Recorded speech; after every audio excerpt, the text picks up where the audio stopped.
Hello everyone, hope you're doing good. This video is going to be a less edited and more chill discussion about my recent Fnaf videos where I intend to respond to your points or questions from the comments. I won't name any names, but hopefully I can answer at least most of the questions I've seen in the comments as of recent. And if I don't go over your comment, then feel free to comment in the comments below.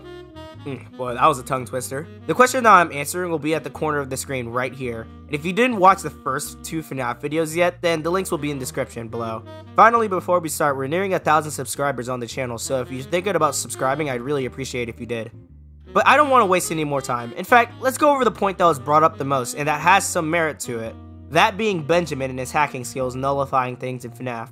For those of you who don't know, Benjamin is pretty much the Flint Lockwood of the BTD6 universe, making him amazing with tech, computers, and the most notorious one being hacking, which I didn't bring up because of a point I brought up in my comments, saying that the Fnaf animatronics aren't run by code. And I'm here to announce that I was wrong. Well, most likely at least. While we don't 100% know how the animatronics work, I did do some research into the place that Fnaf is inspired off of, that being Chuck E. Cheese. It turns out that the animatronics in that place are run by code. Unscripted editing Balloon BQ here.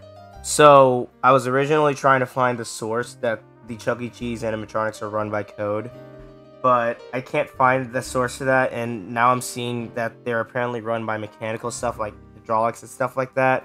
Just know that if they aren't run by code, Benjamin's place on the tier list wouldn't change.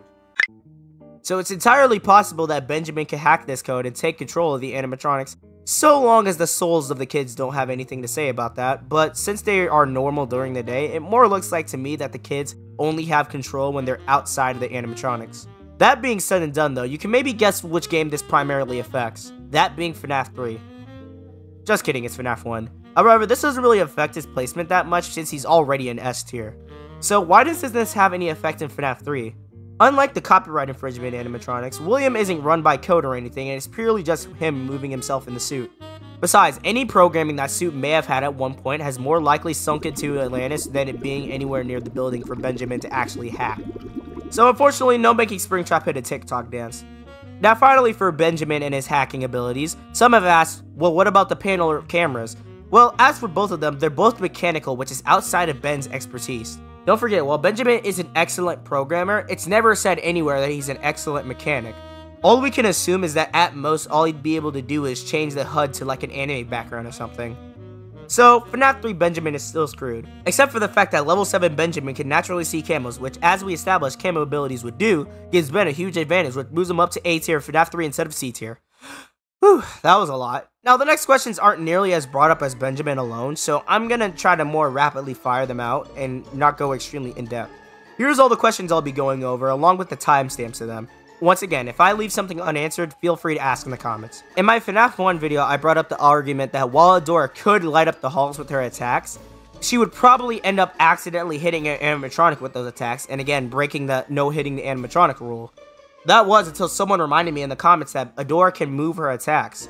And while she would have to react really fast, usually monkeys in BTD6 have like split-second reactions.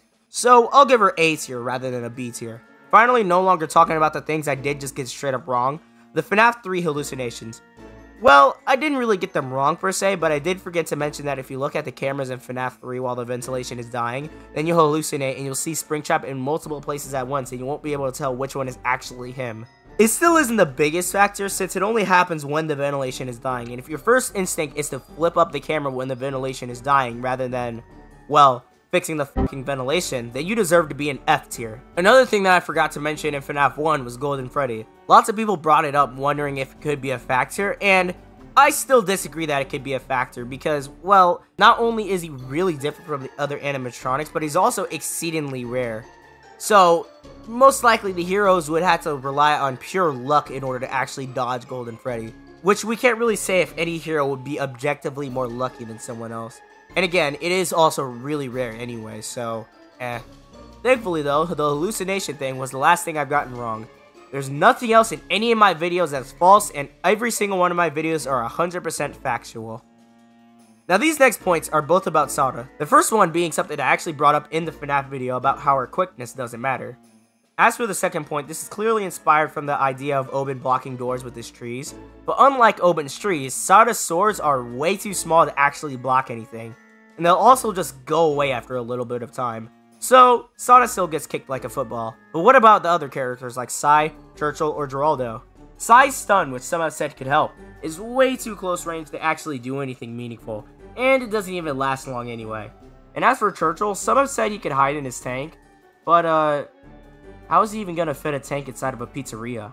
Finally for Geraldo, I actually saw multiple points defending him in Fnaf 3, that being his rabbit, combining items, and hiding with his capes. Let's tackle these one at a time by going over Geraldo's rabbits and the sounds that they make, which some have argued that it could potentially distract Springtrap. But not only does the rabbit only leave Geraldo's side when it's fully combined, but it only ever makes one sound to begin with. Not to mention, the rabbit doesn't really seem to be more than just a regular rabbit that just attacks any balloon in sight with no actual thought, and probably wouldn't understand this goal of using its sound to distract Afton. Besides, I don't think Afton would be distracted by every single sound in the facility, especially if he rounded the corner and just saw that it was a fellow rabbit that wasn't pissed on, but instead had pink eye. Moving on, it's also been brought up that Geraldo could combine his items into something useful, which I don't understand how he'd even have the expertise to build stuff since his only line of work we know of is being a merchant and working in a supermarket. Even if he did anyway, he'd probably create a sentry gun that shoots rabbits then get fired for animal cruelty.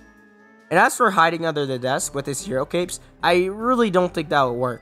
Don't forget, Springtrap is a brilliant killer. He's not just gonna see nothing in the office then walk away like nothing happened.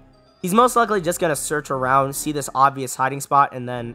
So as for Geraldo's spot on the tier list, no, I still think he's B tier. And there you have it, that's all, or at least most of the answers to any questions and points made in the comments. Please remember to subscribe if you enjoyed yourself, let me know if you have any other questions in the comments below, and I'll see you all later. Bye bye.